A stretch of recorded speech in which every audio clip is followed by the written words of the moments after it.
Capítulo 3. Va a ser del 1 al 4. Voy a leerlo todito. Del 1 al 4 no es mucho. ¿Están ahí todos? Sí. Qué alegría estar con ustedes. De verdad me da mucho gusto. No saben cuánto. ¿Qué ventaja tiene pues el judío? ¿Estamos ahí? ¿O de qué aprovecha la circuncisión? Mucho en todas maneras, dice Pablo. Primero, ciertamente, que les ha sido confiada la palabra de Dios. Pues que si algunos de ellos han sido incrédulos, su incredulidad habrá hecho nula la fidelidad de Dios. De ninguna manera. Antes bien sea Dios veraz y todo hombre mentiroso, como está escrito, para que seas justificado en tus palabras y venzas cuando fueres juzgado. Hasta ahí. Dios amoroso, permite, Señor, que nuestra mente esté abierta, nuestro corazón esté dispuesto y que tu palabra nos sea clara. Señor, permite que yo, en el poder de Dios infinito, simple y sencillamente sea dócil para que tú nos hables, para que tú nos transformes, Señor, y para que ahora encontremos una nueva forma de vida, que tengamos un nuevo punto de meta y caminemos simple y sencillamente hacia ti, Señor, en donde tú nos lleves como tú quieras. Dirígenos, Padre, en este día, en el nombre de Jesús. Amén. Pues aquí en estos versículos veremos una clase de examen en cuanto a lo estudiado, en los versículos 1, en el capítulo 1 y 2. Pablo mismo pregunta, basado a los problemas de entendimiento que él reconocía entre su audiencia. Sí, Pablo ahora va a hacer más preguntas, pero vamos a comenzar con dos. Sí, acerca de lo que han estudiado, de lo que hemos estudiado. Digamos que en el capítulo 1 y capítulo 2 de Romanos han sido bien intensos, no sé si ustedes se acuerdan, ¿verdad? Pero han tenido mucha información bien profunda, bien actual, sí, en donde tiene mucho que ver la práctica, la forma de ponerlo en nuestras vidas, la forma de interpretarlo cada uno de nosotros con nuestra vida en la palabra de Dios, en la dirección que Dios nos está dando. Así es de que Pablo está preocupado y tiene dos preguntas para nosotros en aquel día, para la persona que lo está escuchando, que en todo caso viniéramos a ser nosotros. Aunque era aunque esas preguntas vienen a ser a nosotros hoy día de gran ayuda. Vamos a ver, la primera trata del valor práctico, que es el ser de descendencia judía. El valor práctico que es ser de descendencia judía. ¿Qué valor tiene eso? Y la otra es concerniente a la fe. Podemos entender que sería una respuesta general para hoy día, pero Pablo la aplica a los judíos. ¿Qué es la fe para los judíos? ¿Qué significa ser judío? ¿Qué pasó con los que no tienen fe? Pregunta Pablo, que son los que no creen en Dios. De veras, muy interesante. Estudiaremos a fondo estas dos preguntas hasta que tengamos un entendimiento, digamos que lo más completo que podamos acerca de dos preguntas. ¿Qué es ser judío? ¿Y qué pasa con los que no creen siendo judíos? ¿Qué aplica? ¿Qué es ser cristiano? ¿Qué pasa con los cristianos que no tienen fe? Sí, vamos a ver. En el versículo 1 dice, ¿qué ventaja tiene pues el judío? ¿O de qué aprovecha la circuncisión? Inmediatamente, si estamos ahí, ¿verdad que sí? Inmediatamente veamos esta pregunta. ¿Qué ventaja tiene pues el ser judío? ¿Qué tiene de ventaja sobre los no judíos el ser judío? ¿Por qué esa preguntilla? ¿Por qué Pablo la preguntó? ¿Por qué él se interesó en preguntar esa pregunta? Digamos, él era judío, hablándole a los judíos, porque acuérdense ustedes que los primeros cristianos, todos fueron judíos. El que les predicó el evangelio era un judío. Entonces, ¿por qué la pregunta de Pablo, qué ventaja tiene el ser judío si todos eran judíos ahí? Vamos a ver. Bueno, porque por lo dicho en el capítulo 2, donde leemos del versículo 17 al 24, dice, lo voy a leer en el capítulo 2. Dice, he aquí, tú tienes el sobrenombre de judío y te apoyas en la ley y te glorías en Dios. Entonces su voluntad y conoces su voluntad e instruido por la ley, apruebas lo mejor y confías en que eres tu guía de ciegos y luz de los que están en tinieblas. hasta ahí. No, en el 20 dice instructor. Los judíos se creen que eran instructores, instructor de los indoctos, maestro de los niños que tienes en la ley la forma de la conciencia y la verdad.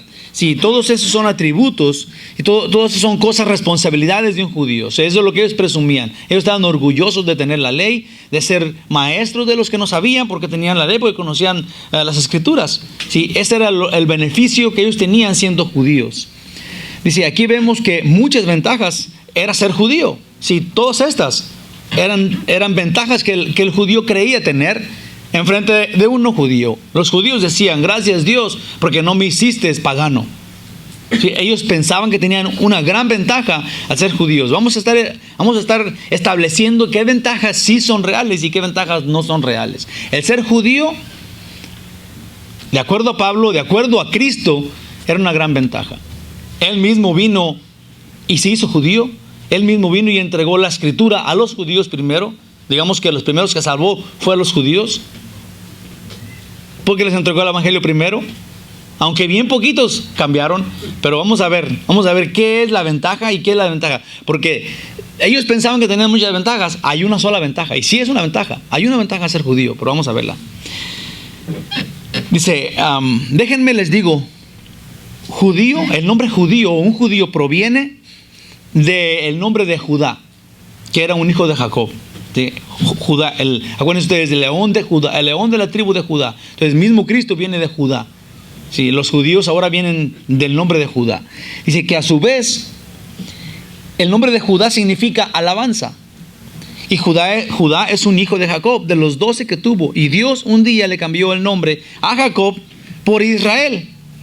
Sí, entonces todos los judíos, descendientes de Jacob, son israelitas. Primero el nombre es Judá, que significa alabanza, y el nombre de los israelitas, que en todo caso es la tribu de Judá, ese fue, digamos, la adoptación después de que vinieron del norte, llegaron a Judá y todos hicieron judíos, cuando no todos eran de la tribu de Judá. ¿Se entiende ahí cómo está la cosa? Bajaron todos con diferentes tribus, pero se estableció todo. Digamos que lo que floreció fue la tribu de Judá, y ahora todos decían que eran judíos de Judá. Y este Judá era alabanza. En sí todo el pueblo judío venían de la descendencia de Jacob, quien era Israel. Y Dios le cambió el nombre a Jacob y le puso Israel, porque ahora Israel iba a ser un pueblo gobernado por Dios. Esa es la palabra, el nombre de Israel significa gobernado por Dios.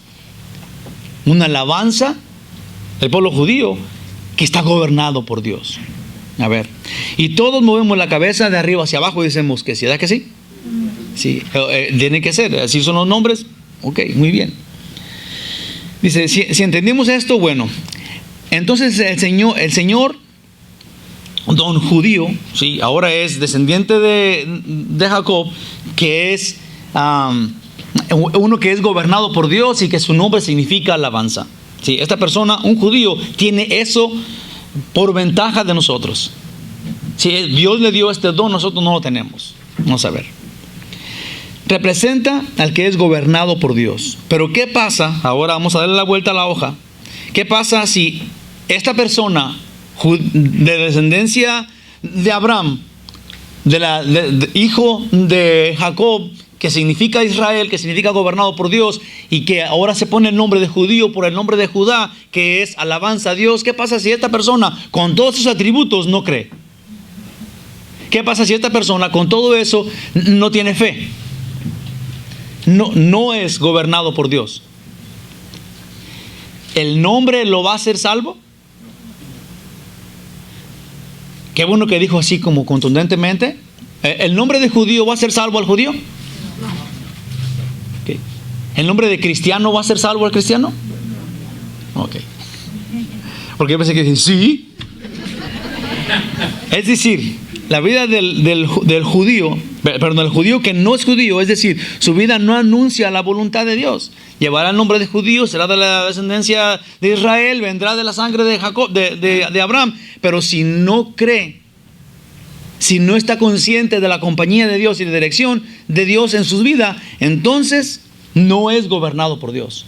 Aunque se llame israelita, seguirá siendo gobernado por Dios, aunque no sea gobernado por Dios.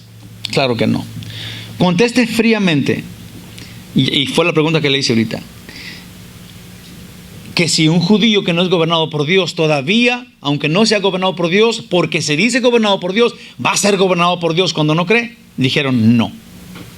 No puede ser judío todavía con el nombre que sí lleva, pero no puede declarársele uno gobernado por Dios si no le importa nada, ¿verdad? Bueno, ¿sí? Ya los confundí, ¿verdad? Porque ya se quedaron como... ¿Cuántos focos hay aquí? Y así como contestó esa pregunta, contesta esta también. Como hemos visto aquí, los judíos han sido y seguirán siendo el pueblo escogido por Dios para poner su nombre y mostrar a todo el mundo su amor y su justicia. Quiera uno, le demos el honor a ellos o no, Dios todavía le puso el nombre en ellos, puso su nombre de Dios en ellos, y todavía es su pueblo, y todavía un día va a juzgarlos separado de nosotros. Sí, en la gran tribulación se le llama, es más que está en Jeremías, que es el tiempo de angustia de Jacob. Sí, este tiempo en donde Dios va a castigar a los rebeldes.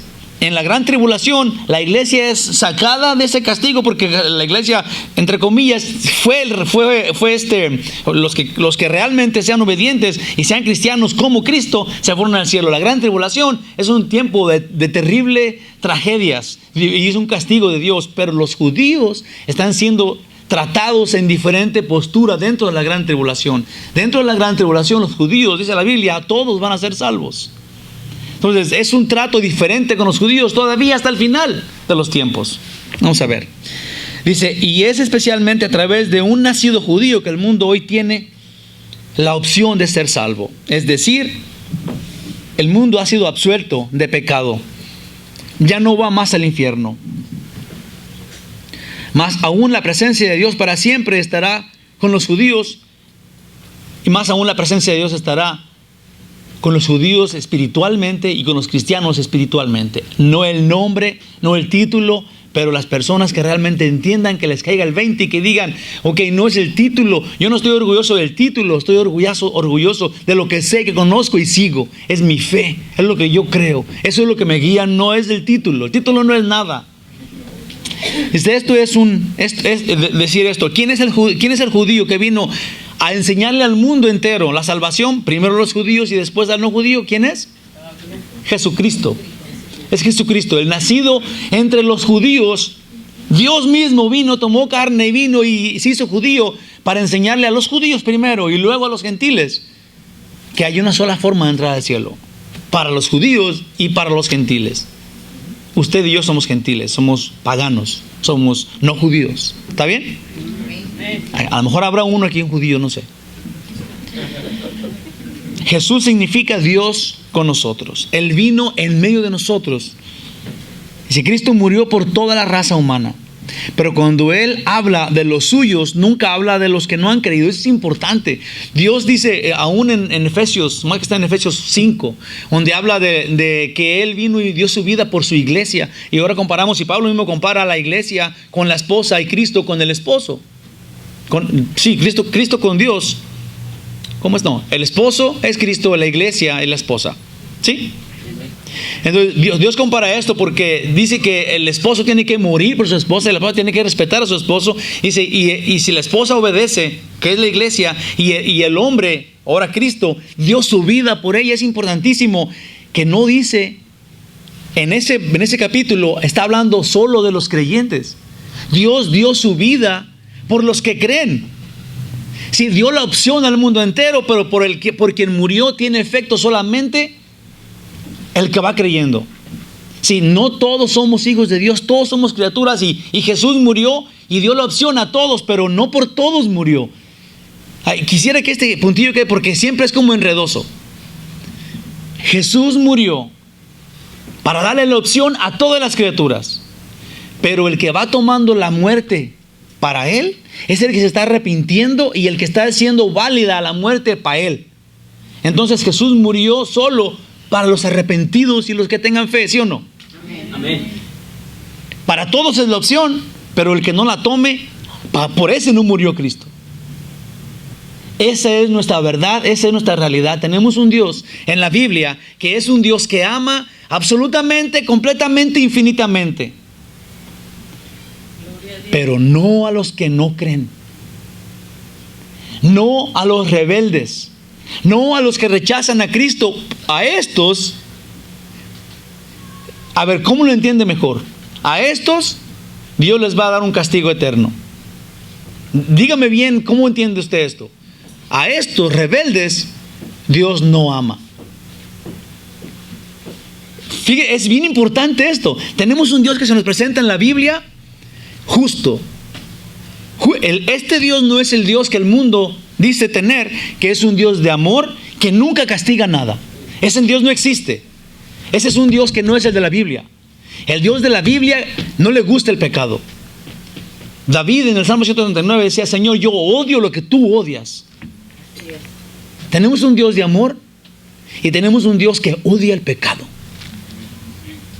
Y tenemos que estar conscientes de eso, porque si no, estamos creyendo en un Dios que no existe. Un Dios que nos conviene, que no le importa si pecas o no pecas, de todos modos eres su hijo. Cuando eres su hijo, sí, pero para ser su hijo tú tienes que decir algo.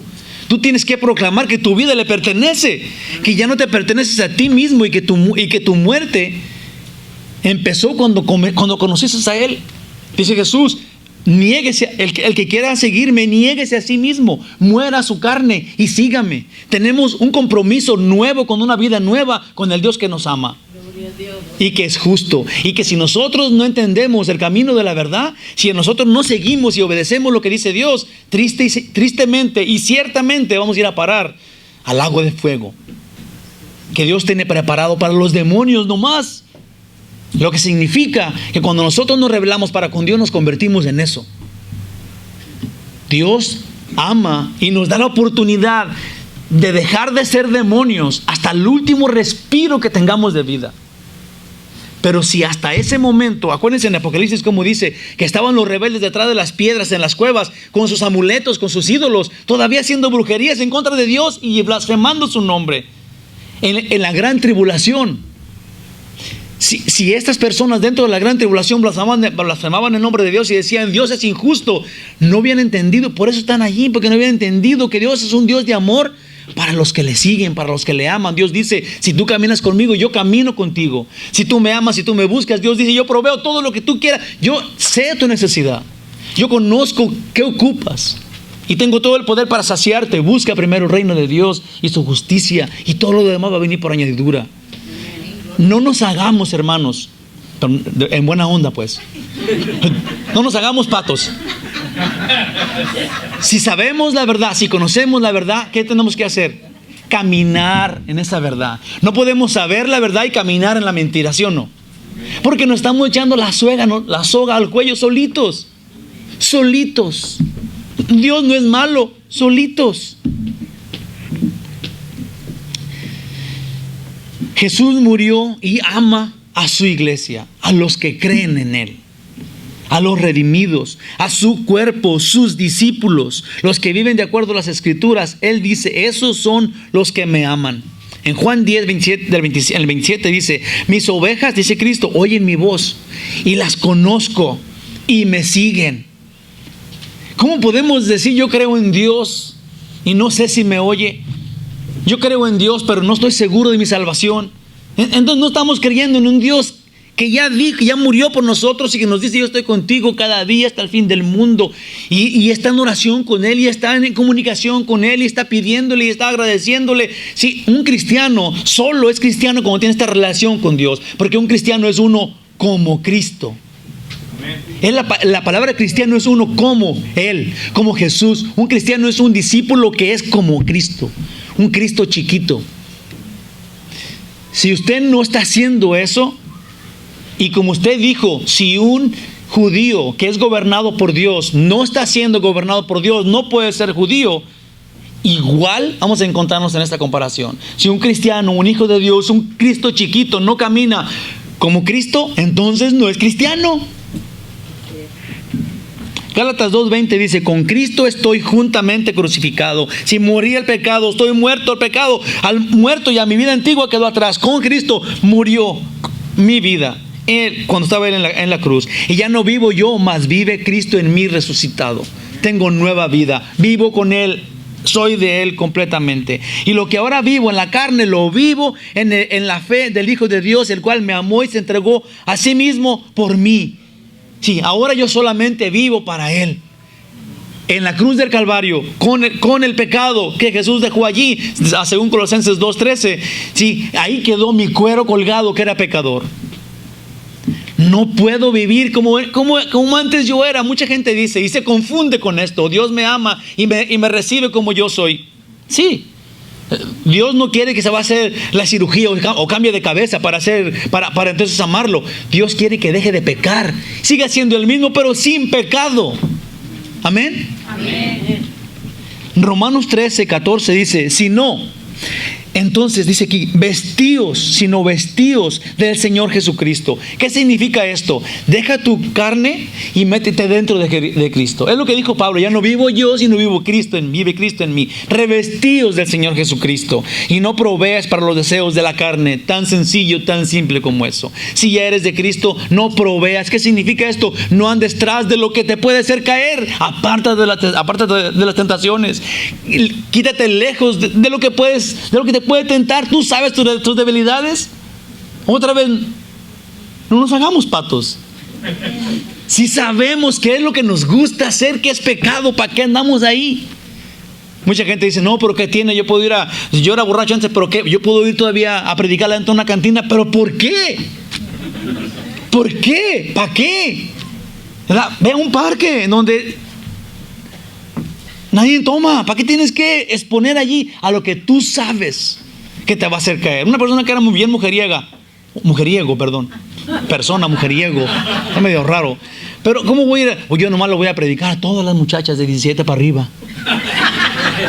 ¿Verdad? ¿Por qué? Sí, no tenemos que exponernos a lo que sabemos que nos va a hacer caer. Si somos cristianos, hay que dejar la carne a un lado y entregarnos a Dios. Y si nos manda Dios a predicarle a alguien así, entonces lo haremos. Pero no estemos buscando nosotros cuando nuestra carne nos está jalando el pecado que todavía lo hacemos vivir. Me dijo mi cuñado ahora que estaba en México.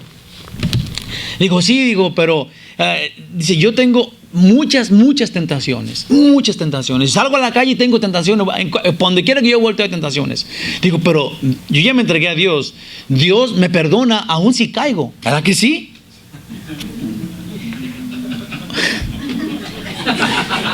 Fíjate, si vamos de antemano pensando de esa manera, déjenme les digo lo que va a pasar: vamos a caer.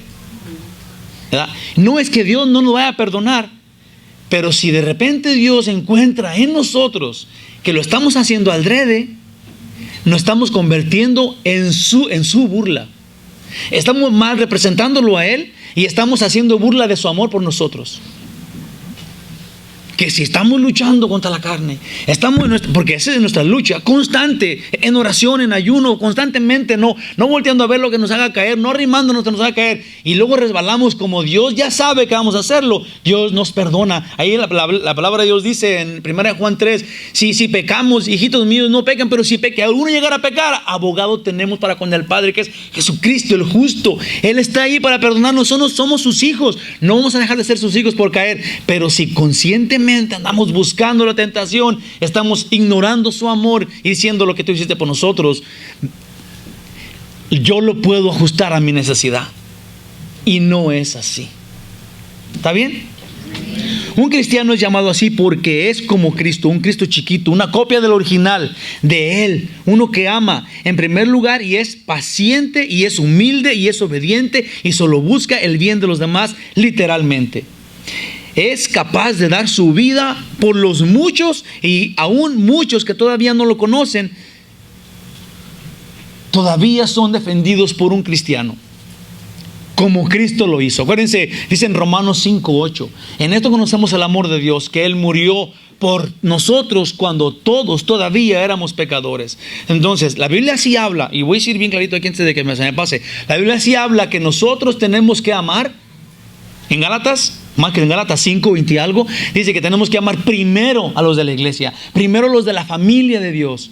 Si usted quiere experimentar el amor, Si usted quiere decir, yo amo, y yo amo a mis enemigos, y yo amo a la gente que pasa en la calle y en los hombres, primeramente tiene que experimentar el amor en su casa. Con su esposa, con sus hijos, con su hermano, con su hermana en la congregación. Porque si usted está bien peleado con su familia, bien peleado en la iglesia, y usted dice tiene el corazón de ir a servirle a un hombre, tiene el corazón de ir a servirle a la gente de la calle, no es de acuerdo a la Biblia. Está usted siendo un fantoche con toda la palabra. Decía mi mamá cuando mi papá se portaba mal: oh, hola mami, ¿cómo llaman eso? Candil de la calle, oscuridad de tu casa. Sí, no seamos entonces de esa manera. Sí, Dios dice que empecemos a experimentar el amor dentro de la casa de nosotros, con nuestra esposa. Ahí está, es una buena muestra de amor. Entramos en el camino, nuestro esposo, nuestros hijos, el hermano, la hermana en la iglesia, primero a los de la iglesia, después enseguida venga el mundo para amarlo. Comprobado mi amor, ¿sí o no? Uno como Jesús. Uno como Jesús. Ese es un cristiano. Uno como Jesús. ¿Seguirá siendo cristiano aquel que no es como Jesús? Hágase usted esa pregunta y contéstesela solito. O sea, ¿todavía es cristiana la persona que no es como Cristo? Ok, ahora, ¿qué beneficio es el ser judío o también el ser circuncidado? ¿Qué valor tiene? Digamos que como descendiente de Abraham, ¿qué beneficio tiene ser descendiente de Abraham? Ahora sí, leamos los versículos 22 al 24 del capítulo 2 que decía: tú que dices que no se ha de adulterar, adulteras. Tú que abominas a los ídolos, cometes sacrilegio. Lo que te jacta, ese sacrilegio es importante porque es simplemente confiar en algo que no tiene vida. Sí, mi papá está teniendo mucho problema con el que él dejó la idolatría, se convirtió a cristiano. Sí, ahora tiene como detestación, no sé cómo se llama eso, detesta los ídolos, detesta las imágenes. Sí, me estaba diciendo él y mi mamá que se van a un lugar. Hola mamá. Y la cosa es, se van a este lugar, sí, y hay muchos ídolos. Hay imágenes, hay santitos, esto. Entonces no pueden dormir y dicen: no, tenemos que voltear. Porque nos están viendo, nos están acechando. ¿Saben qué es esto? Todavía es idolatría. Sí. Le estamos dando, cuando somos idólatras, si creemos que tenemos acá la imagen de quién sabe quién y nos está defendiendo de esto, de aquello, nos va a hacer rico, nos va a proveer una novia, sí, tenemos un amuleto, tenemos una imagen, un ídolo. Pero cuando dejamos de creer en eso y les tenemos miedo, le estamos dando otra clase de poder a algo que no tiene vida. Ahora, si antes estaba Dios en ellos, que no estaba, ahora decimos que está el diablo en ellos, y tampoco está. Nosotros somos libres. Somos libres. El único que tiene poder en nosotros es Dios. A Él servimos. Jesús dijo: y vámonos de aquí porque ahí viene el que no tiene nada que ver conmigo. Nada que ver conmigo. Nosotros no le tememos al diablo. Si Cristo es de nosotros, Él nos teme a nosotros.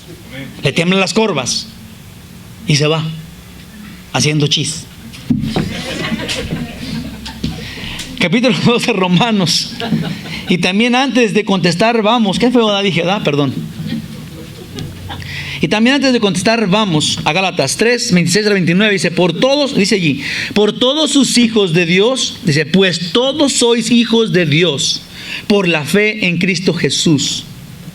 Todos somos hijos de Dios, judíos, no judíos, musulmanes, budistas, si cambian y ahora creen en Cristo, también pasan a ser hijos de Dios.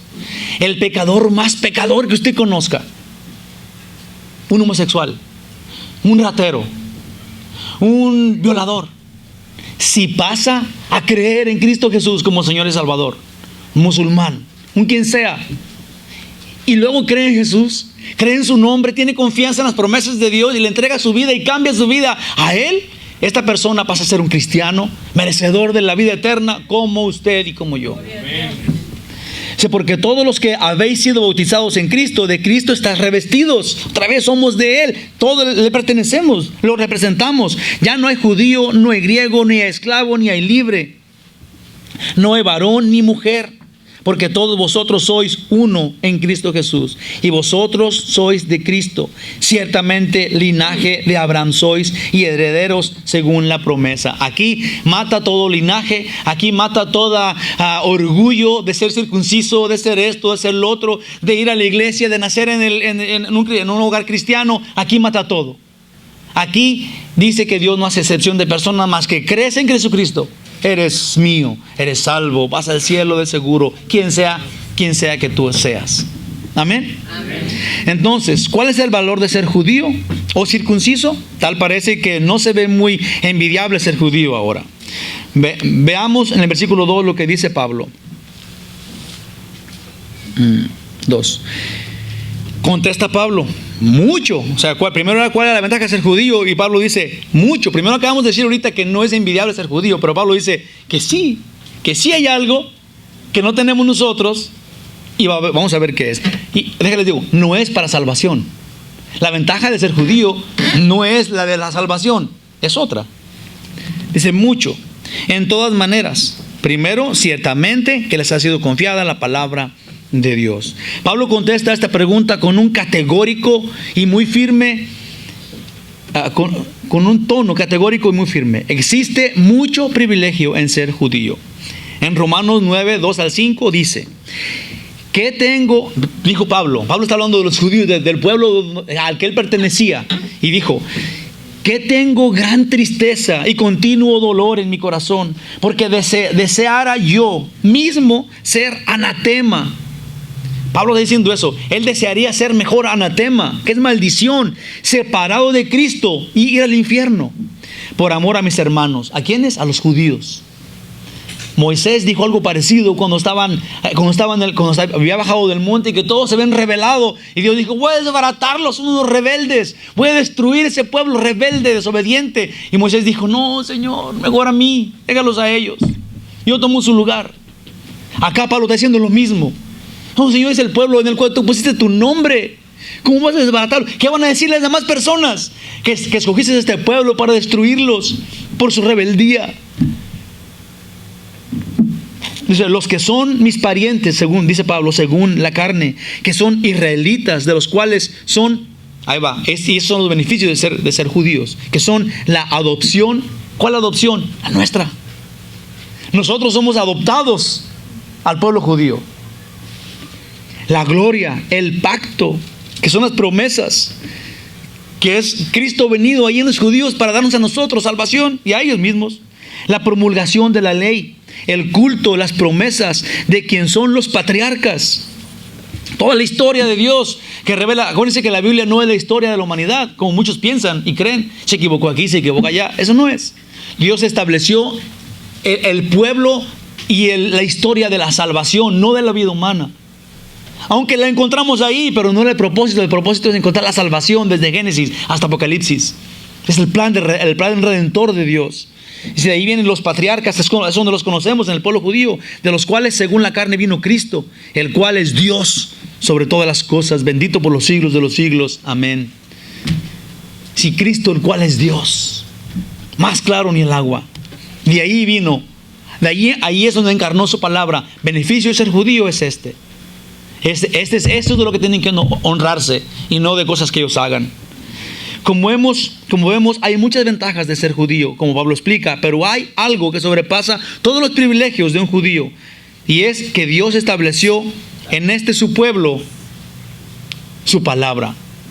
Sí, en su pueblo Él vino, el Verbo encarnado, el Verbo se encarnó dentro del pueblo judío, la palabra de Dios se hizo ahí y estableció que esa es su palabra, que Él mismo es la palabra de Dios que podemos ahora nosotros ver. El Verbo se hizo carne en los judíos. Ese es el privilegio mayor que los judíos tienen, que ahí Dios estableció su regla, su palabra, las promesas, la bendición que ahora gozamos. En ningún otro pueblo la puso. De ahí salió, ahí está todavía. La palabra es logos, que es más que una palabra como se ha entendido generalmente. Logos es el razonamiento de Dios. Es la palabra premeditada, pensada, profundizada. La palabra logos significa la razón, el principio racional del universo. Conclusión final, la palabra logos es la teología cristiana. Sí, es la forma de conocer a Dios para nosotros los cristianos. La palabra logos. La palabra de Dios es la forma con la que nos encontramos, que nos comunicamos, que nos establecemos como de Él, con logos, que es la palabra, el verbo, como dije al principio, la razón, el principio racional del universo, es Cristo. Dice, en sí se nos presenta el Evangelio de Juan con mayúsculas, diciendo, cuando Juan, voy a leer Juan 1:1, y si quieren mirar ahí a sus Biblias, está bien interesante esto. Juan 1:1 es uno de los versículos que más expresan quién es Cristo. Y hay algo que es importantísimo, ¿verdad? Que obviamente hay Biblias, hay personas que han negado, no nomás este versículo, pero este es el más importante. Y es importante porque en el original así estaba. Y eso tiene que ver con la palabra mayúscula de una palabra. Cuando una palabra, como por ejemplo Dios, tiene la D grande, D mayúscula, y Dios con D chica, simple y sencillamente significa que Dios con D grande es Dios del que se habla, el creador del universo, el eterno. Pero si es Dios con D chica, es un ídolo, es un diosillo. Sí, es el Dios, no sé, el Dios de la luna, el Dios de lo que sea, pero no es Dios. Entonces, cuando Juan menciona, dice, en el versículo 1 del capítulo 1 del Evangelio de Juan, dice, en el principio era el verbo. ¿Qué letra tiene el verbo? Tiene mayúscula. En el original todavía tiene mayúscula. Sí, cuando Juan lo escribió con la mentalidad, con la razón de poner mayúscula, aunque los testigos de Jehová le cambien. El decir, y era Dios, y le ponen, era un Dios, todavía el verbo tiene mayúscula. Y están equivocando desde siempre, desde la gramática que ellos mismos cambiaron. Sí, porque la palabra verbo tiene B grande.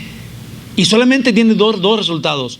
O es otro Dios con B grande, verbo, el verbo de Dios es otro Dios, o es el mismo Dios. Y aquí dice, en el principio era el verbo, y el verbo era con Dios, y el verbo era Dios.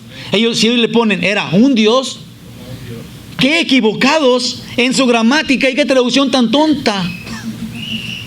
Porque todavía la B grande, la B chiquita pero en mayúscula, es mayúscula, habla de Dios ahí, en la palabra verbo, no más ahí.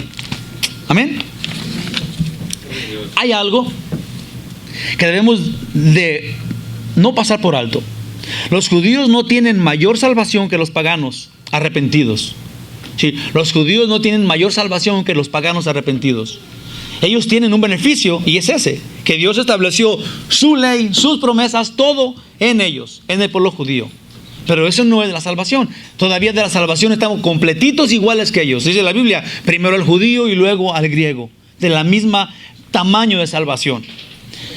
Nosotros somos los paganos. Dice, ellos y nosotros somos salvos únicamente por creer en Jesús. Y esto es algo que no podemos ganar con trabajos, sino es un regalo y es por gracia de Dios. Pero a través de la Biblia vemos esta relación de Dios con el pueblo judío, y es innegable que a los ojos de Dios los judíos han conseguido una gran estima de parte de Dios.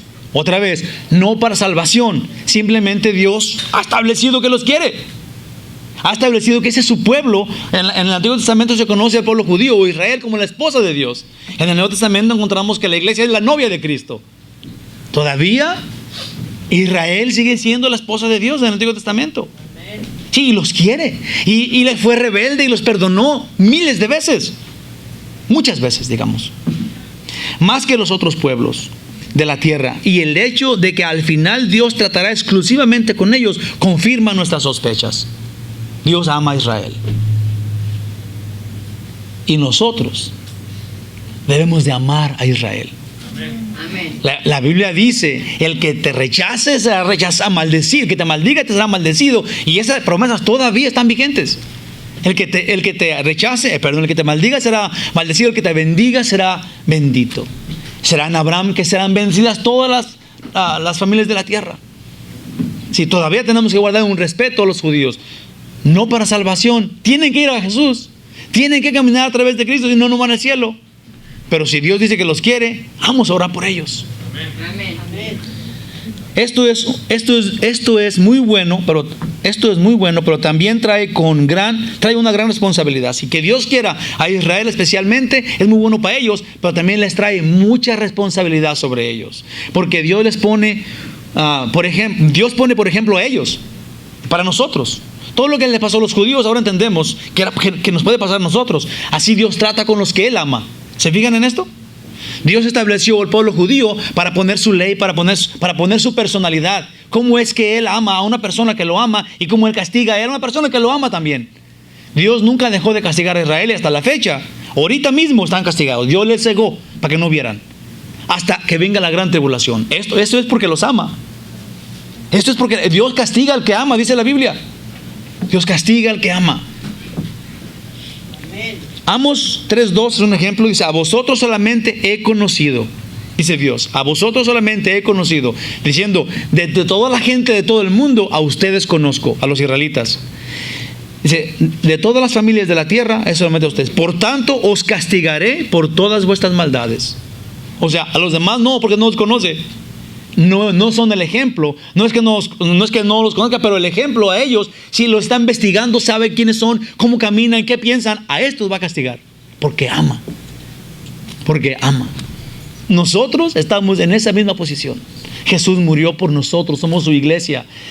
Y si nosotros nos portamos mal, antes que castigar a los otros que están castigados porque no han recibido la salvación, antes va a poner en nosotros el ejemplo. Antes nos va a juzgar a nosotros, los cristianos, los que decimos ser cristianos. Por eso Jesús dice, preferible que seas frío. Preferible que no vayas a la iglesia ni leas tu Biblia nunca nada, porque contigo no tengo que hablar. Sí, tú te vas derechito al lago de fuego. Pero si tú dices que eres cristiano y aparentas ser cristiano y traes tu Biblia que nunca abres, pero que huele puro sobaco de húngara. Sí, contigo sí, dice Dios. A ti sí voy a... ¿Qué pasó contigo, mijo? ¿Sí? ¿Se entiende? Dios va a ver más al que le ama, va a investigar más al que le ama que el que no le importa nada. La misma responsabilidad tenemos hoy los cristianos. Hoy yo creo que ignoramos la manera que Dios actúa. Su personalidad la hacemos a un lado. Porque así como con los judíos, así también castigará a los que llevando el Espíritu Santo en ellos, que somos nosotros, y teniendo la palabra de Dios en nuestras manos, y siendo tan inteligentes como somos, con la capacidad de discernimiento entre lo bueno y lo malo, vivamos como si Jesús nunca hubiera muerto por nosotros. Si la cruz todavía no fuera nada. Hermanitos, Dios está atento a los suyos, y esto como ser humano es bueno y es malo, porque sabe tu esfuerzo a santidad. Dios conoce el esfuerzo a santidad de los cristianos que quieren servirle. Dios valora, y dice la Biblia en Hebreos 6 que no va a dejar de darte un beneficio porque tú sirves a Dios sirviendo a los santos. Eso dice. Él no va a ignorar tu esfuerzo por santidad. Y también no va a ignorar tu negligencia y perversidad disimulada. La circuncisión nunca era válida sola, sino que era entendida como obediencia. Si la circuncisión solamente era válida si eras una persona obediente. Al final la circuncisión dejó de ser. La circuncisión era la del corazón, dijo Pablo a los judíos. Si eres circuncidado, si eres de la familia de Abraham, ¿a quién le interesa? Tienes que ser un creyente en Cristo y circuncidado del corazón, que significa dejar a un lado la carne. Dejar a un lado la carne, el mundo que nos ataca y nos quiere llevar por los caminos de dulzura del pecado, de dulzura de la carne. Preciosos de mi corazón, tenemos como cristianos que ponernos las pilas y caminar de acuerdo a lo que dice la palabra de Dios. Vivir, esforzarnos a como dé lugar por vivir en santidad, por caminar como Dios, como Cristo, por hablar con la gente como Cristo hablaba, amar a los demás como Cristo amaba. Sí, estudiar las Escrituras para poder practicar las Escrituras. Tenemos que esforzarnos.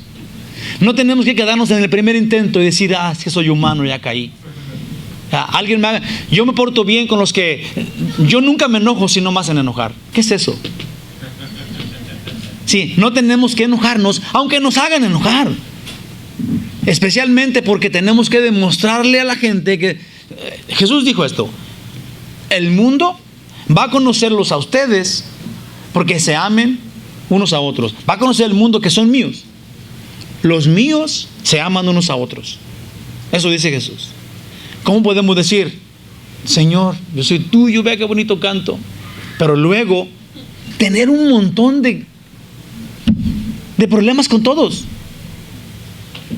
Yo creo que tenemos que traer ese nivel a la persona de nosotros y encontrarnos a qué altura de cristianismo estamos viviendo. Porque es muy probable que nos reprobemos a nosotros mismos. Porque es bien fácil reprobar a los demás, ¿sabe que sí? Es bien fácil ver todo lo malo que es mi esposo o mi esposa. Especialmente los hermanos, todos son unos malos. Nadie hace lo bueno, pero es yo el que tengo que verme, es yo el que tengo que revisarme. Señor Dios mío, revísame a mí si hay camino de perversidad y llévame en el camino eterno. Yo soy el que tengo que estar castigándome, revisándome. Una vida que no está revisada es una vida gastada de balde. Amén. Déjenles digo una cosita antes de terminar. Me fui a México, ¿verdad? Me fui a mi casa a ver a mi mamá y a mi papá. Este fin de semana pasada no estuve aquí, pero descubrí algo que sí sabía, pero que no había disfrutado tanto. Los quiero. O sea, los quiero de veras, pues, en serio. Así como para agarrarme chillando. Los extrañé bien mucho. Fui a la iglesia de mi mamá, de mi papá allá y todo, y nomás estaba pensando, este hombre los quedará igual que yo. O sea, yo los quiero de veras. Y nomás se los quería hacer saber, porque los quiero mucho, los extrañé mucho, no me sentía en paz. Ahora, muchas gracias. Este día, la semana pasada, cuando me iba a ir, me habló un pastor de aquí de Oceanside, el Walter se llama, y me pidió por favor, que sí, por favor, podía ir a hacerle el favor de predicar por él. Es una buena oportunidad para mí porque él tiene 2 servicios. Y de acuerdo a la iglesia en inglés, dice que me tengo que estar preparando para poner otro servicio porque se tiene que llenar. No tiene que estar tan llena la iglesia como gracias a Dios está hoy. Pero que a lo mejor vamos a empezar a tener 2 servicios. Todavía no, yo le dije que esperáramos, hay muchas sillas todavía solas. Pero era una buena oportunidad para que yo fuera en la iglesia de él. Pero no pude porque quería verlos, porque quería estar aquí. Y con dolor en mi corazón le dije que no, y yo casi no digo que no. Y le dije que no porque simplemente, nomás la razón es que no pude dejar de verlos. Los quiero bien mucho. Los quiero bien mucho. Me es necesario estar aquí con ustedes porque así Dios lo estableció. Una vez le dije a Humberto, hay gente que me ve como... tal vez a lo mejor nadie, pero es el pastor, ¿verdad? A lo mejor no dicen, fúchila. Pero la mera verdad, hay alguien que tiene la idea de que un pastor es superior, es alguien que debe vivir en santidad completa. Yo le voy a decir, algún día le dije a Humberto, ¿cómo es que yo soy el pastor? Dios me escogió a mí. El pastor de pastores es Jesús. Amén. Y no sé si ustedes sepan de los pastores, de un pastor de ovejas, pero tienen a uno que trae a las ovejas con él. El perro. Ese soy yo. Me presento a ustedes. ¡Wow! Amén. Dios los bendiga bien mucho. Poderosísimo Dios, glorioso Rey infinito y amoroso Señor, este es tu pueblo, amoroso Dios. Esas son las gentes que te seguimos, que te servimos. Señor, de ti dependemos cada momento de la vida. Nosotros somos unos que caminamos contigo y que deseamos en el poder de Dios, deseamos tu Espíritu Santo a nosotros para que seamos unos que te siguen, unos que quieren seguirte, que quieren ser como tú, que te aman, que te respetan, que te temen, porque tú eres Dios infinito, el Todopoderoso. Oh Señor magnífico, que en nosotros sea tu Espíritu, Señor, para que tengamos discernimiento completo de lo que tú intentaste al decir que éramos tus discípulos, unos que te siguen, te sirven, te adoran. Señor, en ti todo lo podemos, eso dice tu palabra. Entonces no es necesario que tú poseas el completo ser nuestro para que juntos en bola te adoremos en espíritu y en verdad, y con nuestra vida te honoremos siendo obedientes. Gracias, Señor, por ser tan bueno. En el nombre de Jesús. Amén. Amén.